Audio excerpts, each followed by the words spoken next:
أعوذ بالله من الشيطان الرجيم بسم الله الرحمن الرحيم Bismillahirrahmanirrahim. Assalamualaikum warahmatullahi wabarakatuh.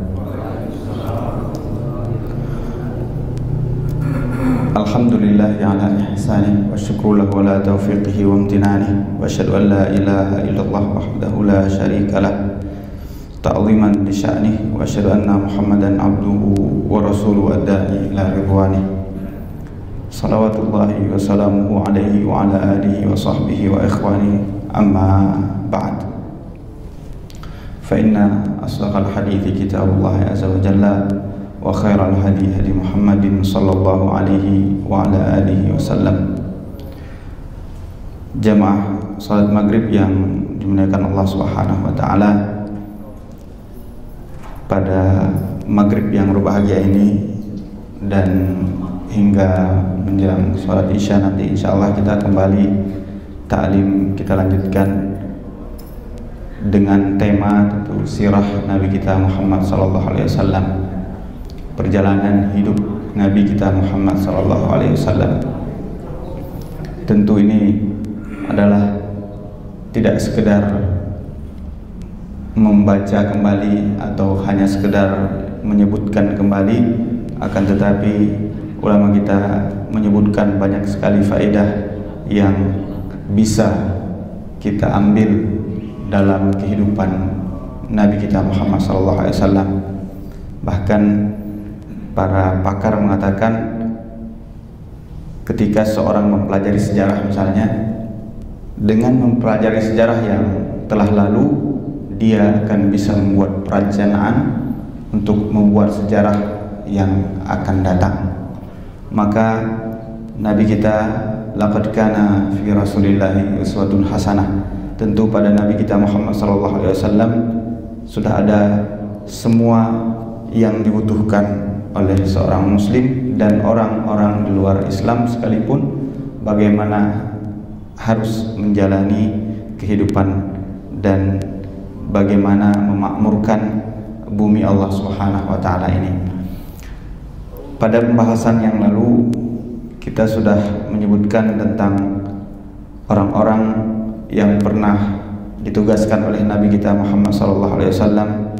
Kemudian yang terakhir kita sudah menyebutkan jemaah yang Allah Subhanahu wa taala terkait dengan peperangan yang pernah dilalui oleh Nabi kita Muhammad sallallahu alaihi wasallam. Tentu peperangan bukan tujuan, akan tetapi dia salah satu cara mempertahankan eksistensi agama Islam itu sendiri. Karena sekali lagi 13 tahun Nabi berdakwah di kota Mekah, tidak ada satu peperangan pun. Kemudian di kota Madinah kita tahu sampai perang Ahzab, ya, mulai dari perang Badar, Uhud sampai Ahzab itu tidak ada juga peperangan kecuali karena Nabi yang diserang, beliau didatangi. Makanya peperangannya di kota Madinah dan sekitarnya, karena beliau yang didatangi atau diperangi oleh orang-orang Quraisy. Maka mempertahankan diri itu tentu sesuatu yang merupakan amrun badihi, sesuatu yang natural ya, terjadi dalam kehidupan ini. Apalagi kalau kemudian yang dia pertahankan adalah bukan harta benda, akan tetapi ideologi dan keyakinan, yaitu Islam sebagai bekal, sebagai pintu masuk, sebagai password seseorang selamat di hari akhirat kelak. Maka tidak ada satupun jalan seseorang selamat di hari akhirat kelak kecuali dengan dia membawa agama yang mulia ini. Innad dina indallahi al-Islam, sungguhnya ad-din yang diridhai oleh Allah Subhanahu wa taala pada hari akhirat kelak adalah agama Islam. Pembahasan yang selanjutnya oleh Ibnu Qayyim rahimahullah taala, beliau membahas tentang, karena kemarin sudah peperangan, tentu ada alat-alat yang pernah digunakan oleh Nabi SAW ketika berperang. Maka pada masa itu tentu tidak seperti sekarang, yaitu alatnya masih sangat sederhana, akan tetapi tentu menunjukkan kualitas juga, karena peperangannya atau pertempuran itu jangan jarak yang sangat dekat, ya. Tentu butuh keberanian. Maka ya seingat kami pernah kita sudah singgung tentang nama-nama pedangnya Nabi SAW, perabotannya Nabi, tapi secara ringkas saya ulang di sini. Di antaranya pedang Nabi itu, Nabi beliau beri nama, semua alat-alat perkakasnya beliau beri nama. Yang pertama di sini sebutkan ada Ma'thur. Ma'thur ini nama pedang Nabi SAW yang beliau warisi, dan ini pedang beliau yang pertama, yaitu beliau mewarisinya dari ayah beliau, ya. Kemudian ada Ghadbu, kemudian ada Dzulfiqar, ya, ini yang terkenal, Dzulfiqar bikasrifa, ya, membacanya dengan kasrah, ya, huruf fa-nya, Dzulfiqar, atau juga bisa dengan fathah, ya, Dzulfaqar bisa juga. Kemudian inilah pedang yang sering bersama Nabi kita Muhammad SAW, ya. Kemudian ada beberapa yang lain itu yang terkenal kita sebutkan. Kemudian gagangnya itu terbuat dari fiddah, di sini disebutkan, ya. Hiasi atau di ini dengan perak, ya. Fiddah adalah perak. Kemudian pedang ini yang digunakan oleh Nabi SAW pada perang Badar, ya. Pada perang Badar, dan juga kemudian pedang ini juga digunakan Nabi SAW ketika memasuki kota Mekah, walaupun tidak ada peperangan pada waktu itu, ya. Kemudian di sini disebutkan wa kana lahu sab'atu adri'in, ya. Ada 7 baju besi, ya. Nabi juga punya baju besi, ya. Hari ini mungkin rompi anti peluru dan sebagainya. Beliau punya 7 baju besi, ya, yang dimiliki oleh Nabi kita Muhammad SAW. Dzatul Fudul, ya. Ini salah satu namanya, Dzatul Fudul, ya. Dzatul Fudul ini nama salah satu baju besi Nabi SAW. Dan Dzatul Fudul ini yang menurut Ibnu Qayyim yang pernah beliau gadaikan ketika beliau wafat, ya. Beliau gadaikan baju besi ini kepada Abi Syahmin al-Yahudi, seorang pedagang gandum, ya, pedagang gandum yang keturunan Yahudi, ya, berketurunan Yahudi, namanya Abi Syaham. Itu yang digadaikan oleh Nabi SAW. Tujuannya beliau mendapatkan kemudian bahan pangan atau makanan gandum, ya. Gandum, jadi utang dengan jaminan, ya. Kalau digadaikan itu utang dengan jaminan, kalau orangnya nggak bayar, kita boleh mengambil barang itu seharga hutangnya atau seharga barang yang diambil. Misalnya seorang pinjam uang dengan menggadaikan mobilnya, uangnya digadaikan dipinjam 100 juta, harga mobilnya 150, maka kalau dengan perjanjian tertentu, misalnya pada waktu tertentu sudah sampai tidak dibayar, dia boleh jual mobil itu, ya. Tentu biasanya ada akadnya juga. Kalau sebulan saya nggak sanggup bayar, silakan jual mobilnya. Tapi sisanya harus dikembalikan, karena gadai menggadai dan pinjam meminjai itu dalam akad fikih namanya akdu tatawu, sebagai akad bukan akad bisnis, dia akad menolong. Jadi kalau menolong itu tidak boleh mengambil keuntungan, ya. Jadi walaupun sudah ini, dia nggak boleh ambil keuntungan. Kalau jual beli silahkan, ya, mengambil. Baju besi itu dari, atau baju ini ya dari besi bahannya, ya, yang anti ini tadi. Tentu waktu itu untuk menahan tombak dan pukulan pedang. Ini juga jamaah yang dimuliakan Allah Subhanahu wa taala, sebagai kalau ada seseorang menjual obat kebal, katanya ada jimat kebal, maka ini harus hati-hati, ya. Karena Nabi sendiri pakai baju besi, ya.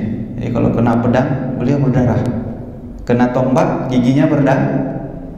Ini kalau ada yang jual ini ajimat kalau kena peluru nggak berdarah katanya, nggak, atau nggak kena pedang nggak mempan. Mungkin ada, wallahu a'lam, akan tetapi normalnya manusia itu kena pedang pasti terluka sebagaimana Nabi SAW. Makanya nanti kita harus tanya kenapa dia bisa kena pedang kalau pakai ajimat itu nggak berdarah. Kalau dia kemudian menggunakan pertolongan jin misalnya, maka disitulah harus dihindari ya. Kalau memang ada teknologinya ya seperti sekarang kan banyak ilustrasi ya. Kalau di film-film anak-anak itu misalnya ada tameng ya, yang nggak kelihatan. Kalau ditusuk kena, itu artinya sesuatu yang sesuai dengan akal sehat. Dan tentu posisinya tameng itu sama seperti baju besi ya boleh, tapi tidak ada apa-apa dia kebal, maka harus dipertanyakan.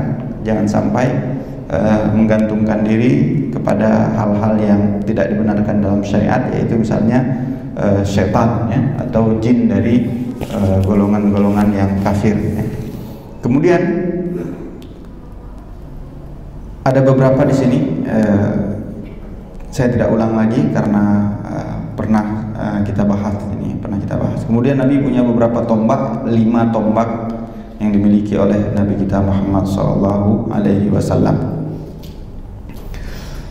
Kemudian ada juga mighfar ya, min hadid ya.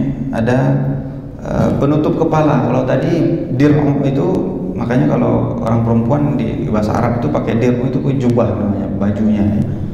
Tapi kalau mighfar ini dia yang tameng ya.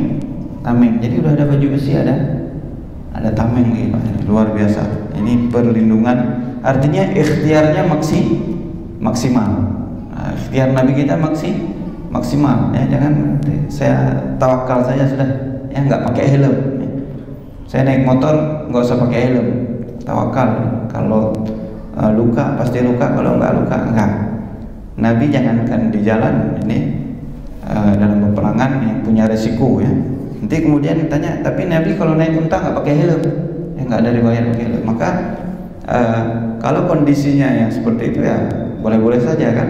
Akan tetapi kita tahu ada bahaya dan resikonya, maka itu salah satu ikhtiar seorang usaha untuk pakai helm misalnya dan lain sebagainya. Kemudian jamaah yang dirahmati Allah Subhanahu wa taala,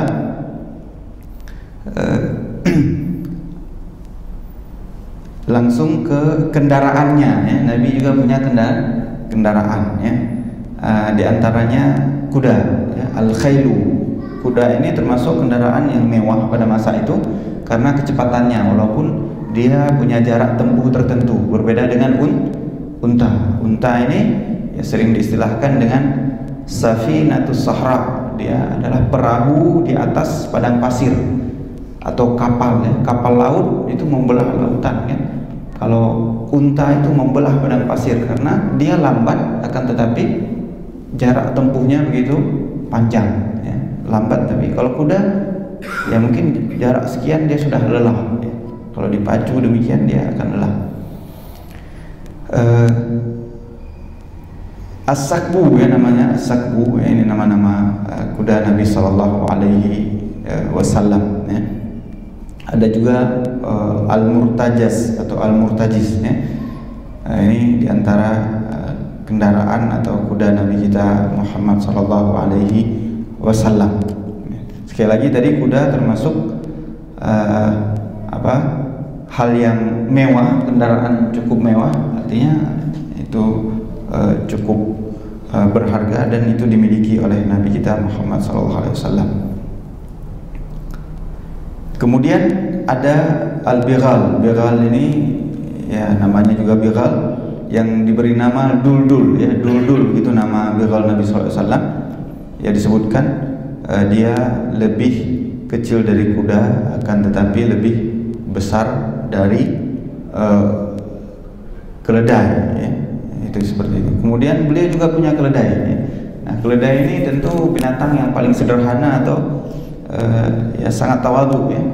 Kendaraan yang sangat sederhana ya. Ufair namanya ya. Hamir yang sangat sederhana, Ufair namanya.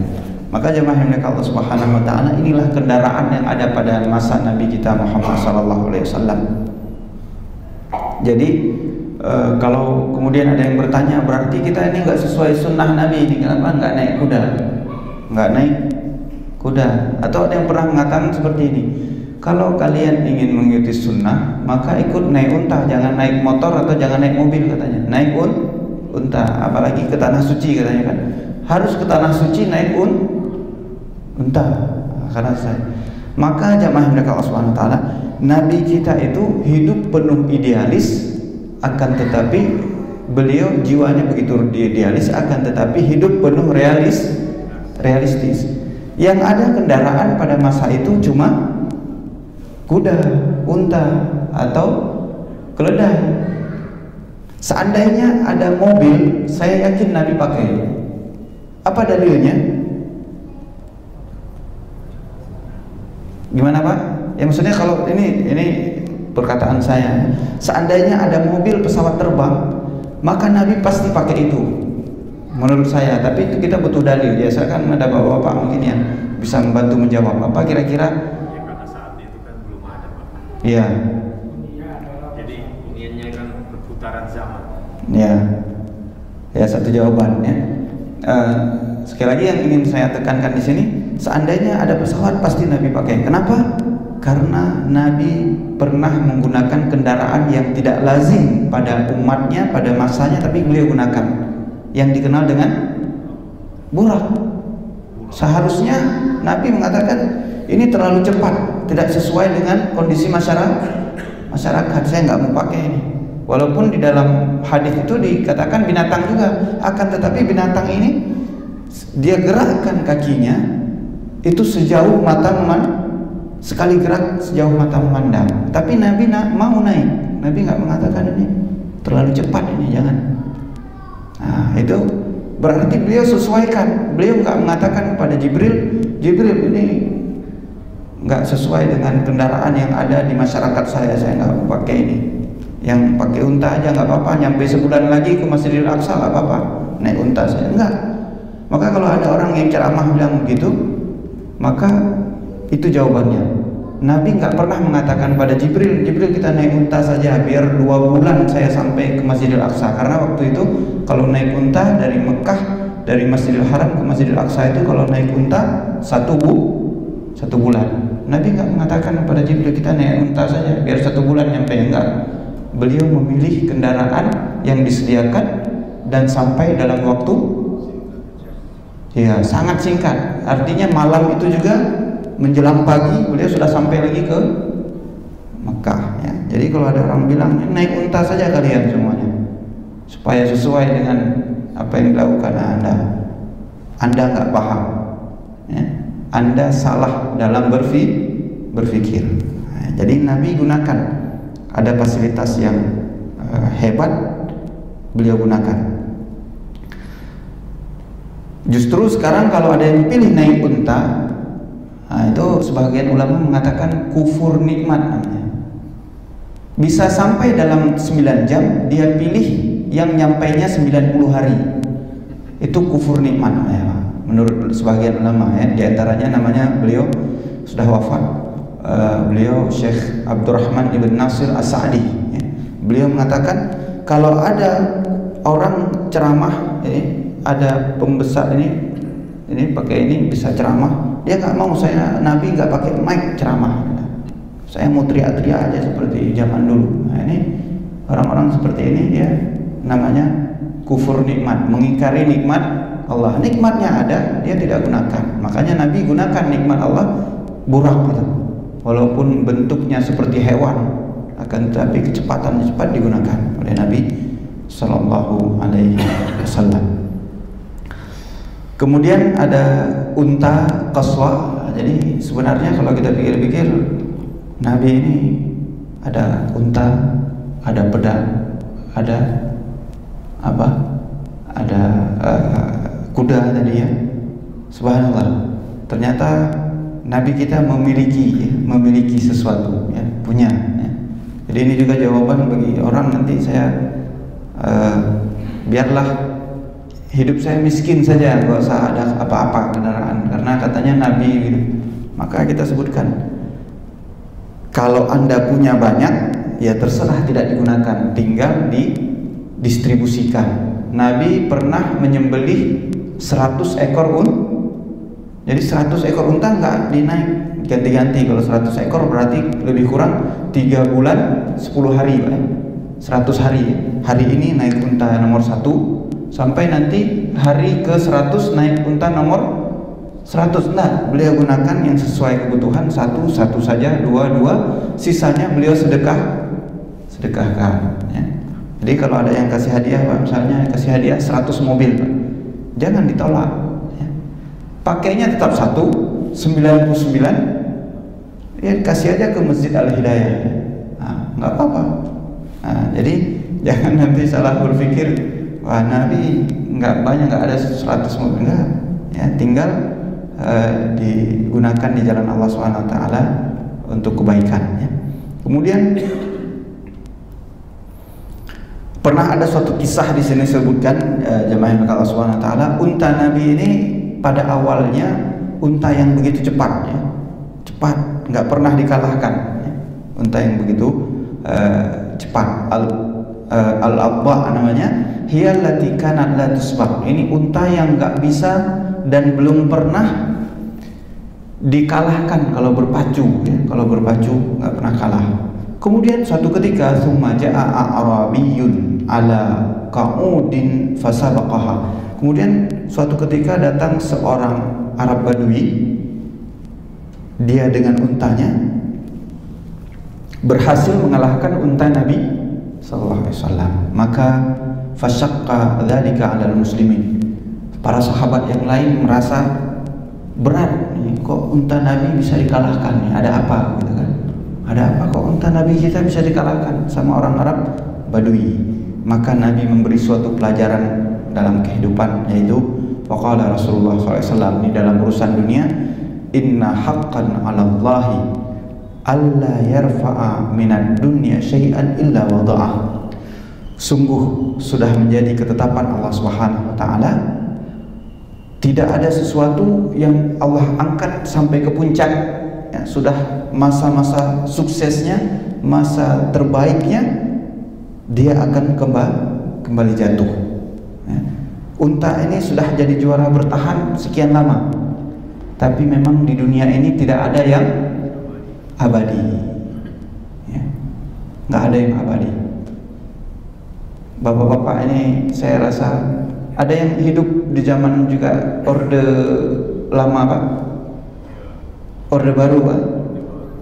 Saya waktu masih remaja, masa-masa SMA di zaman Orde Baru.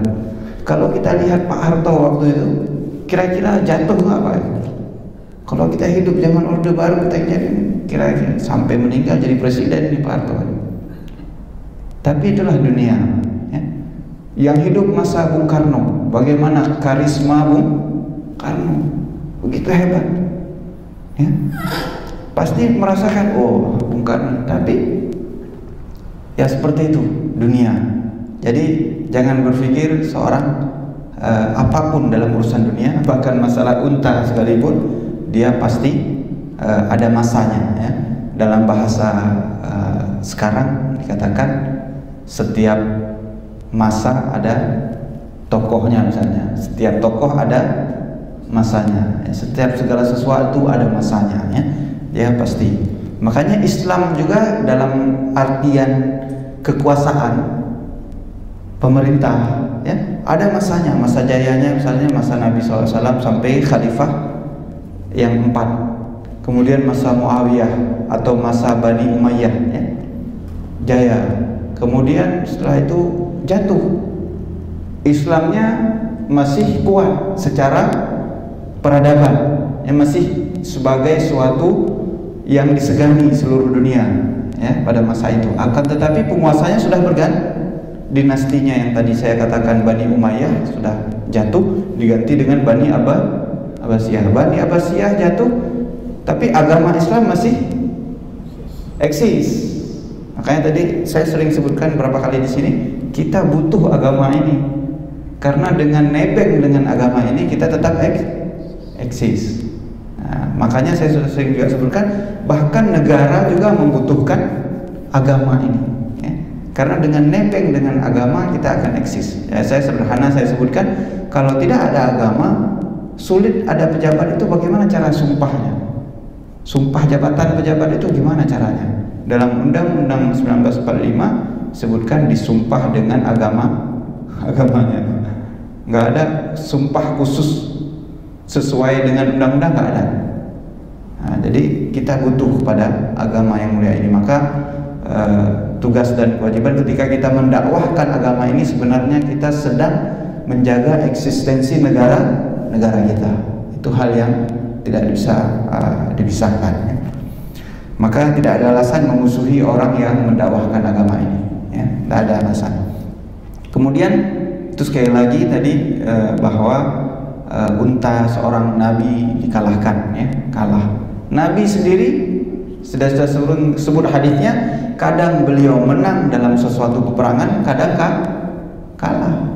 Jadi kalau nabi saja kadang dalam suatu pertempuran kalah, kadang berdarah, apalagi selain nabi.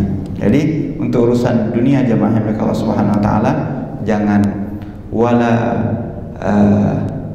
tahinu wala tahzan, jangan pernah merasa lemah, jangan pernah merasa sedih. Inilah dunia, ya. Wa tilkal ayyamu nudawiluha bainan nas. Inilah dunia, kita pergilirkan, kata Allah Subhanahu wa taala, di antara manusia, bergilir, ya.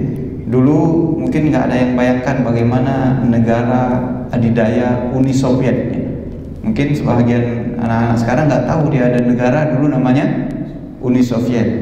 Sama dengan sekarang kan masih ada Amerika Serikat, itu kan Uni juga sebenarnya, ya. Uni juga, Serikat itu kan Uni. Nah, jadi dulu Soviet sudah berlalu, tinggal satu, ya, semuanya ada masanya. Kemudian yang selanjutnya jamaah yang Allah Subhanahu wa taala, sebagai manusia biasa, Nabi juga tentu berpakaian. Nah, di sini pembahasannya fi malabisihi sallallahu alaihi wasallam.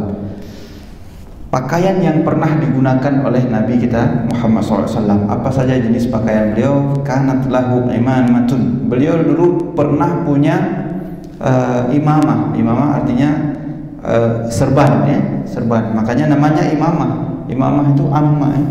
Dia diputar atau mengelilingi, ya. Karena cara pakainya mengelilingi, ya. Makanya hari ini ada bukan nggak dikelilingi langsung dipakai ini, dibentuk ininya, ya. Tapi asal katanya seperti itu imamah. Namanya sahab, ya, sahab namanya. Nabi pernah memberikan imamah ini kepada Ali bin Abi Thalib, ya. Dan wa kana yalbasuha wa yalbasu tahtaha qalansuwah. Nabi memakai imamah itu, akan tetapi tidak langsung di kepala beliau ikat. Di bawah imamah itu, di bawah serban itu ada qalansuwah. Qalansuwah ini peci, ya, seperti itu, ya. Beliau pakai juga, ya, seperti itu, pakaian atau, ya, perhiasan, ya. Dalam Al-Quran disebut perhiasan, ya. Memang menambah, ya, menambah keindahan memang, dengan serban, peci, ya. Pakaian ini semuanya perhiasan, ya. Kita butuh perhiasan, karena kalau tampil apa adanya, ya, mungkin kurang indah, ya. Kurang indah. Tampil apa adanya maksudnya tanpa pakaian, ya. Jadi apalagi kita diwajibkan menutup aurat. Kemudian wa kana yalbasu qalansuwah bighairi imamah. Dan Nabi juga kadang memakai peci tanpa memakai serban. Nah, jadi kalau ada yang tanya nanti, kalau memang mau ikut ini sunnah, kenapa nggak pakai ini, nggak pakai serban? Nabi ternyata kadang-kadang juga nggak pakai serban. Makanya dalam fikih, kalau Nabi ternyata sekali pakai sekali enggak, berarti itu tidak wajib, boleh, pilihan, pilihan, sesuatu yang pilihan. Nabi SAW pernah atau sering kalau udah sholat isya misalnya, masih ada wudhu, sholat maghrib, isya beliau tidak wudhu, berarti boleh. Terkadang beliau wudhu lagi, berarti boleh-boleh saja selama wudhunya tidak batal. Maka itu cara ulama kita memahami. Terkadang pakai, terkadang enggak, berarti enggak apa-apa, ya. Seperti seperti itu. Kemudian terkadang juga beliau pakai imamah atau pakai surban, nggak ada pecinya, ada kelensuannya. Ya. Kemudian jika serban itu sudah dililitkan di kepala, beliau membiarkan sebahagiannya di antara dua pundak, dibiarkan turun ke bawah di antara dua pundak. Kemudian salah seorang sahabat Nabi SAW pernah menyebutkan bahwa ra'aitu Rasulullah SAW alal mimbari wa alaihi imamatun sauda qad arkha tarafaiha baina katifaihi. Saya pernah melihat Nabi SAW, sahabat yang bernama Amru ibn Huraith. Beliau mengatakan, saya pernah melihat Nabi SAW di atas mimbar, ya, di atas mimbar. Beliau di atas mimbar itu menggunakan serban berwarna hitam, berwarna hitam, dan membiarkan sebahagian yang sudah sisa dari yang melilit kepala di antara dua pundak beliau. Faedah yang bisa kita ambil di sini, ya, hadisnya diriwayatkan Imam Muslim, jamaah Al-Fatihah nomor 1359. Ya. Itu faedahnya yang bisa kita ambilkan, Nabi selalu menyarankan kita pakai yang putih. Ilbasu thiyabakumul bayad fa innahu khairu thiyabakum atau thiyabikum. Pakailah pakaian kalian yang berwarna putih. Kemudian yang putih itu yang terbaik, kata Nabi SAW.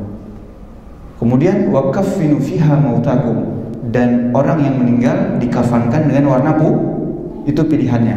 Tapi Nabi di sini sekarang pakai pakaian, ya, ini termasuk pakaian itu warna hitam. Maka kesimpulannya yang putih itu baik, terbaik. Pakai yang hitam boleh.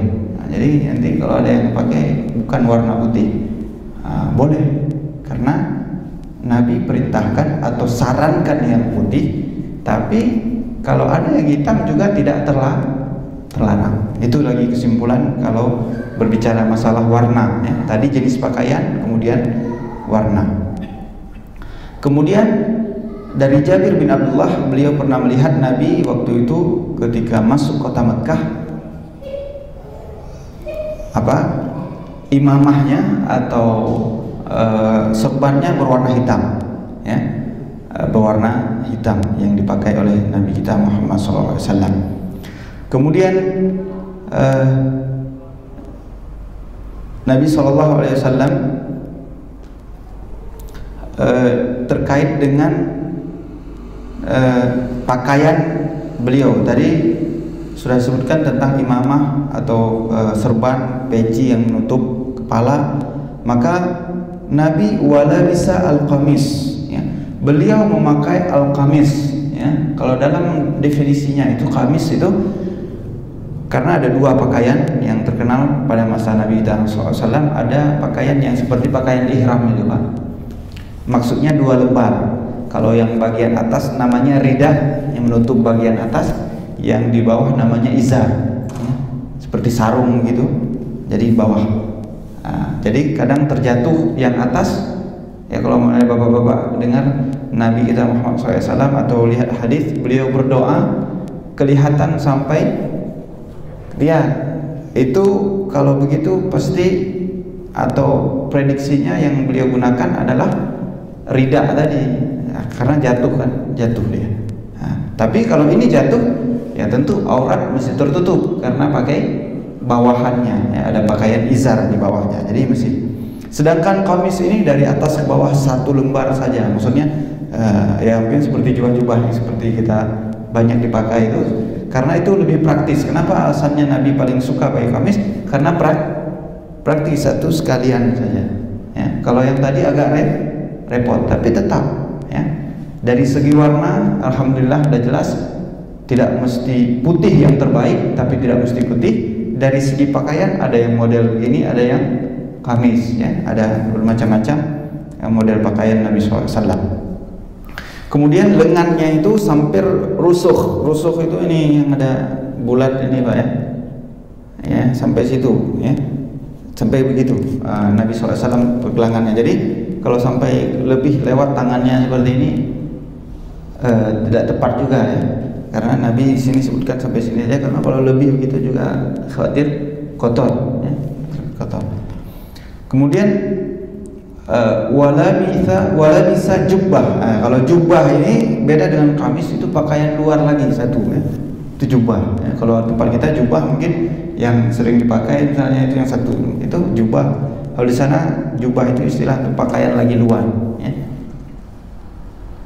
Kemudian Nabi juga saya sudah sebutkan tadi labisal izar warida.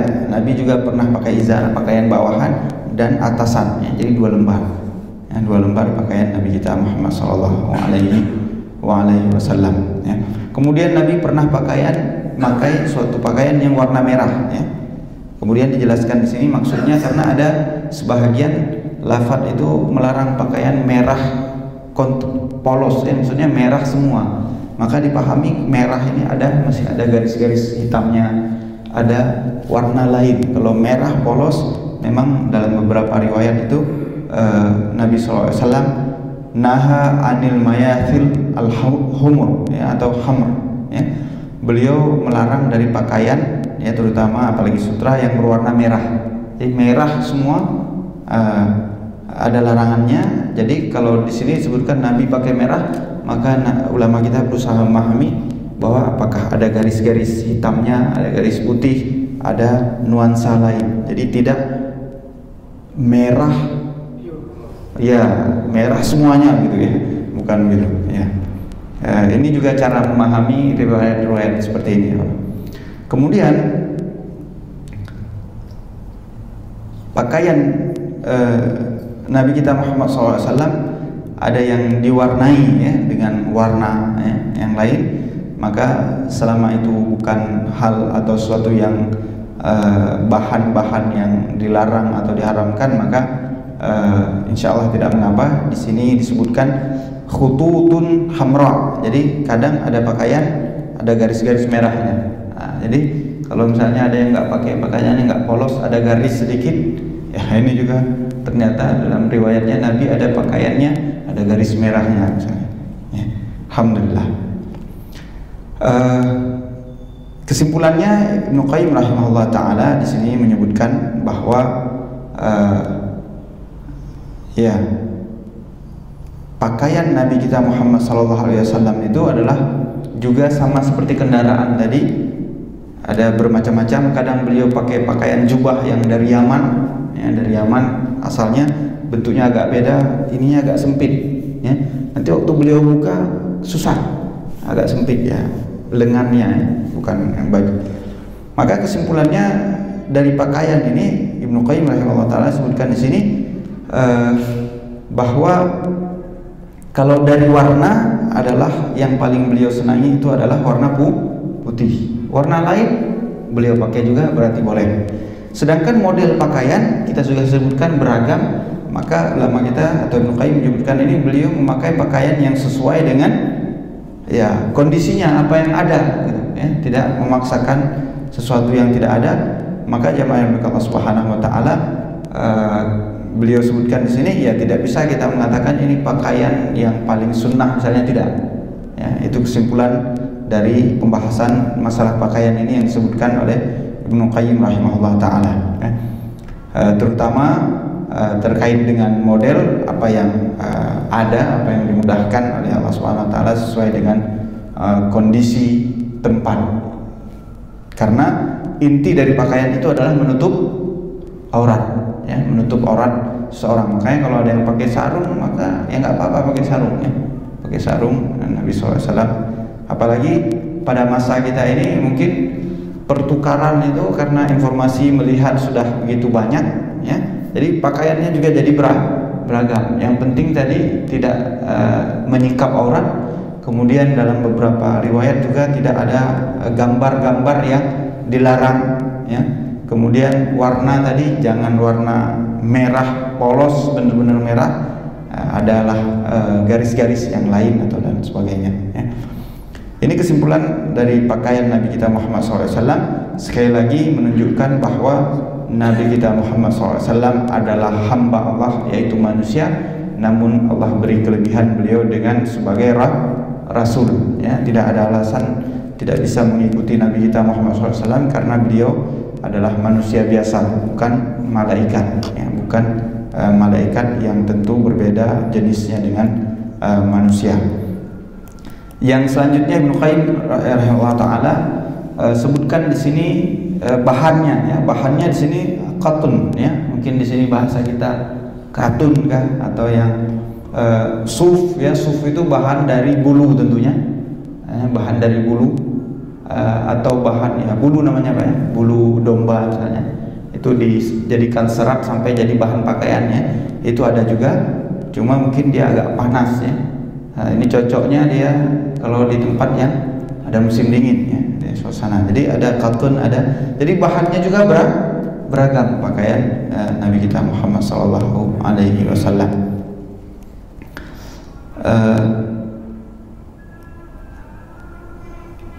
Yang selanjutnya kesimpulannya di sini as-sunnatu labisa ma tayassar. Sunnah ini kesimpulannya bukan pada model dan warnanya, kesimpulannya adalah pada bahwa pakaian itu ma tayassar, mana yang ada dan mudah didapat, ya, ada yang mudah, artinya yang ada di lingkungan di situ selama tidak mengikat aurat atau memenuhi syarat menutup aurat. Ini kesimpulan yang disebutkan di sini, ya. Kemudian tadi Kamis sudah kita sebutkan, ya, Allah Subhanahu wa taala. Kemudian di sini ada disebutkan tentang bantal, ya, bahkan bantal Nabi kita Muhammad SAW. Ini jadi kalau ada yang nanti ini tidur tidak ada makhaddah itu bisa tempat untuk kita bersandar, ya, termasuk bantal itu tadi, bantal bersandar. Maka di sini beliau sebutkan falladzi yamtani'una amma abahallahu minal malabisi wal mata'imi wal manakihi tazahhudan wa ta'abbudan, ya. Karena beliau juga ada orang yang sebahagian orang itu dia tidak mau, padahal hal-hal tersebut boleh, ya. Nabi pakai pakaian dari katun tadi, pakai naik kuda, kan, maka tidak ada alasan orang misalnya tidak naik kendaraan karena zuhud katanya, misalnya karena zuhud, enggak. Nabi menggunakan kendaraan dan pakaian dalam keseharian beliau. Demikian jemaah Allah Subhanahu wa taala. Terakhir di sini atau 1 menit, ya, kita beri kesempatan kalau ada jemaah yang ingin bertanya sebelum kita tutup, ya, 1 menit sebelum azan. Mohon maaf, seharusnya 5 atau 10 menit, ya. Silakan kalau ada bapak-bapak yang ingin bertanya sebelum, ya, minimal pertanyaannya yang bisa kita dengar, ya. Ya. Oh ya, alhamdulillah waktunya sudah masuk waktu adzan. Terima kasih jemaah Allah Subhanahu wa taala atas perhatian dan kebersamaannya. Mudah-mudahan apa yang kita sampaikan semakin meningkatkan kita kepada Nabi kita Muhammad SAW. Kemudian kita bisa tentu menjadikan beliau teladan dalam keseharian kita, dalam kehidupan kita. Demikian, sallallahu alaihi Muhammad wa ala alihi wa sahbihi wa baraka wasallam wa akhiru da'wana alhamdulillahi rabbil alamin. Assalamualaikum warahmatullahi wabarakatuh. Alhamdulillah.